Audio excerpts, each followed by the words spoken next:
What's up guys? Today we're going to be doing a little mini review of the Ronin S2, the RS2 by DJI. And this is after I had an entire day to use it yesterday at a wedding. So I kind of had a little hands-on review, and this is more of an honest review. We're gonna go over some things I liked, did not like, and then an actual issue I had with the gimbal throughout the day that wasn't easily fixable and needs to be updated by DJI. So stay tuned for that.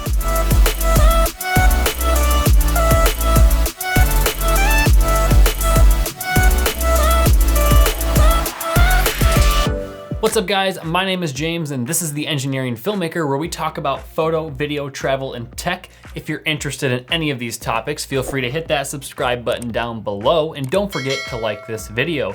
We also have a little forum in the description down below that you can join, and you can ask questions, answer questions, grow as a community, and more. So let's get to this guy.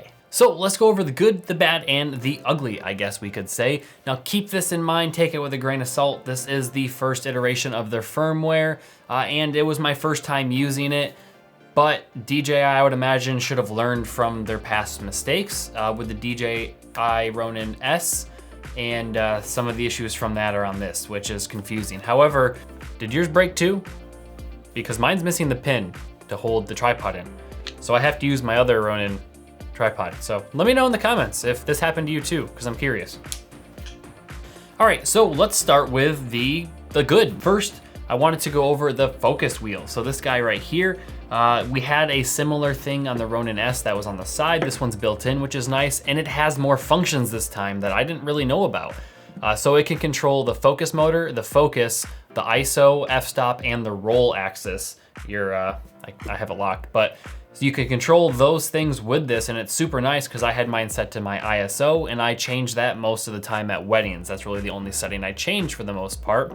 And that was really nice to have just right here instead of having to touch all up on the camera and making it more difficult for myself. The other thing was the status screen.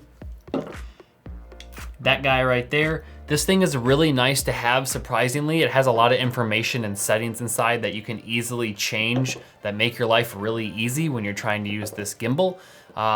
You can change the mode, like mode style, you can change the motor parameters. And my biggest thing is you can actually see the motor kind of like strength, I guess I would call it. I use a variable lens that actually extends physically.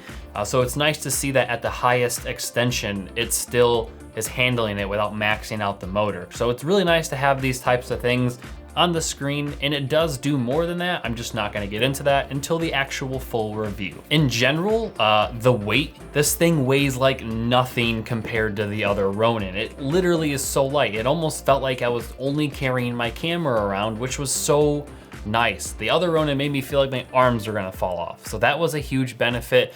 Also, the movements are so smooth. And then on the topic of motors, we have our locking mechanisms for each axis, but it's super nice to have because you can move around a lot easier with your camera not flopping around, trying to run around with your camera on the gimbal. So that's also super nice. For some reason, I'm not sure what they changed here, but I found it a lot easier to balance my camera on this gimbal compared to the S. Like, I got it brand new out of the box and I balanced it in under like 3 minutes. And this is my camera here that actually couldn't balance on the Ronin S original because I have a battery grip and it couldn't handle that top heavy weight. And this one was balanced like right away. And then lastly, about what I liked about it is the battery life. I had it on for an entire 8 hours at this wedding, and it was great. At the end of the day, it was about 50%, whereas my other Ronin would be at like 20%. And I did not turn it off at all. I only paused the motors when I didn't need them activated. And I feel like that's a pretty normal thing to do,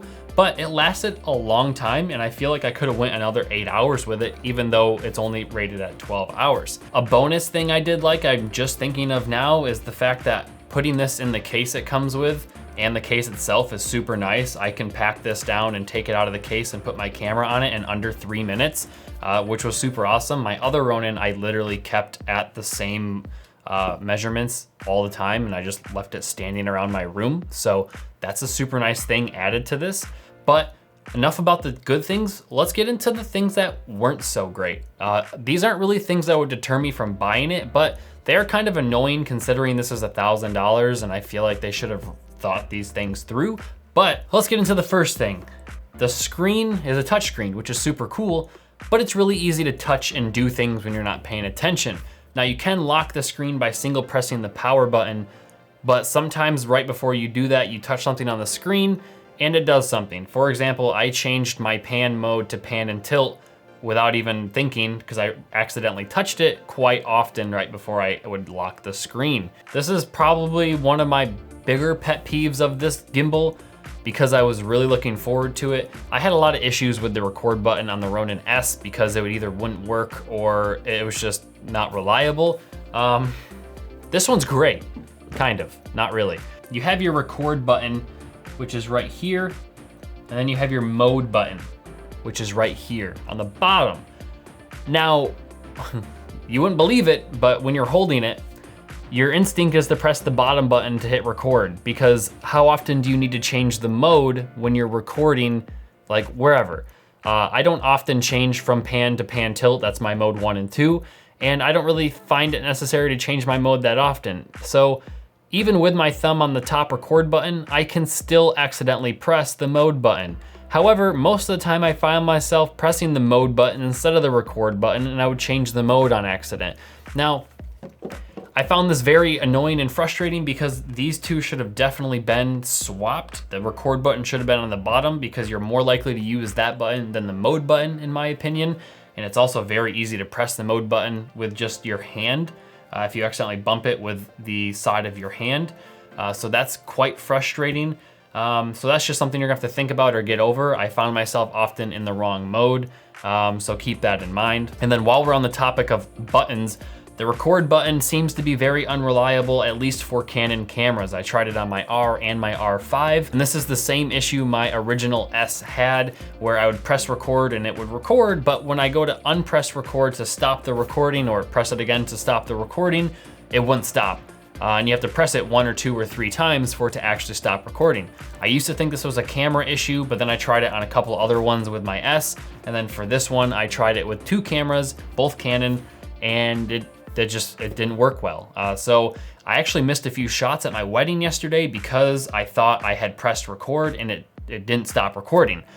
So that was quite frustrating. I'm doing a full press too. It's not like a light press. I can feel it pressing. Take that information with a grain of salt. You might have a different camera that works well. I don't know what's going on with this, but it's quite frustrating.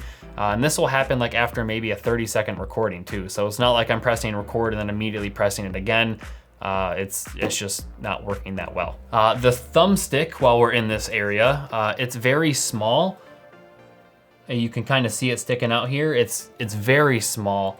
And I kind of like the other one, how big it was. It was easier to put your finger on it. The grip was metal on the end of it, so it was easy to make sure you know where you were.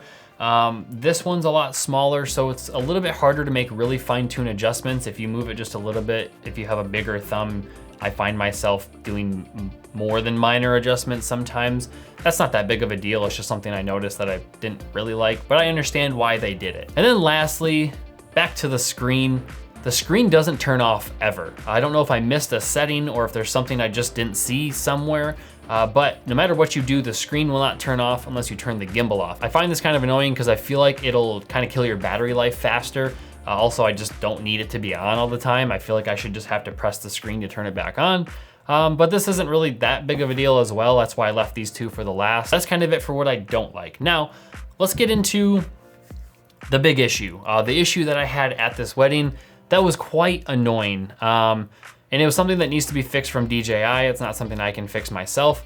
And it's something the Ronin S original had as well, which is what leads me to believe that, you know, it's not just my gimbal, it's a known issue with DJI because for some reason they didn't fix an issue from an old gimbal and they just copied and pasted the code into the new one. I found often that my camera was not level. I even used the level function in the camera to see if it was, and it was not. I would say it was off by 5 degrees-ish, which is very noticeable when you're in a video. And I'm gonna have to do a lot of fixing in post for this wedding video because a lot of my shots were crooked. The thing is though, it didn't do it all the time. Sometimes it was great, it was level, it was nice. Other times it was just randomly crooked. I didn't like change anything. I didn't pause the motors and unpause them. I don't know what's going on with that, but it's quite frustrating because the S has that same issue and you can still see people with issues today. I literally just saw a Facebook post today with someone having that issue on the original S, and I'm assuming it's gonna happen on this too, which is kind of frustrating. Now I have done basic troubleshooting, just so you know, rebalance, balance test, auto tune, etc. to try to fix this issue. My next step is a factory reset, but I don't think this will fix it. But if it does, I'll let you guys know. And yeah, I did basic troubleshooting, but let's keep an eye out. Let me know in the comments below if you do own it and you're having that issue, because I would love for DJI to fix this, but I don't know if they even will because they didn't on the original S. Let me know though. Would you still buy this gimbal even though knowing the bads, the goods, and the issues? I would say this is the only issue, which is good that there's not more, but I'm curious to know, would you buy this? Let me know in the comment section down below. But that's it for today, guys. I hope you enjoyed this video. I hope you learned a little bit of something, and I hope this helps you out if you're looking to buy one of these guys. So that's it, and I'll see you on the next one.